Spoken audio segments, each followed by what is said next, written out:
Good afternoon, everybody. It's August the 8th, 2014. And this afternoon, I'd like to talk about the embouchure. More specifically, I'd like to talk about the points of strength in an embouchure, which will help you to play better. So the 3 points of strength that I usually refer to when I teach are the points here, here, and then the third point is here. And most people work on the corners to keep them firm. But I also like to include the point of strength on my chin. That is to say, as you play higher, you want to think of keeping the chin down to counteract the tendency of the lower lip to move in. And one visual I like to use, which I think is helpful, is if you have a string attached to that chin, and at the end of that string is a ball. And the ball gets heavier the higher you play. So it helps to counteract that tendency of moving the lower lip in as you play higher. And if you're playing correctly, the shape of the embouchure will be such that it forms an inverted C. If you happen to run across a copy of The Art of Brass Playing by Philip Farkas, he talks extensively about the embouchure and mentions this shape that the muscles take when the embouchure is formed correctly and the muscles develop correctly. So you have these 3 points of strength.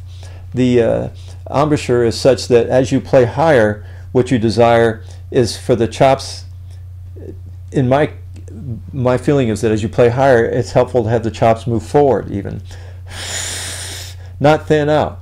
Don't thin out, because then as you use more pressure in the upper register, then you're going to hurt the chops. But if you move forward as you play higher, you're going to get actually more cushion on the mouthpiece and the lips.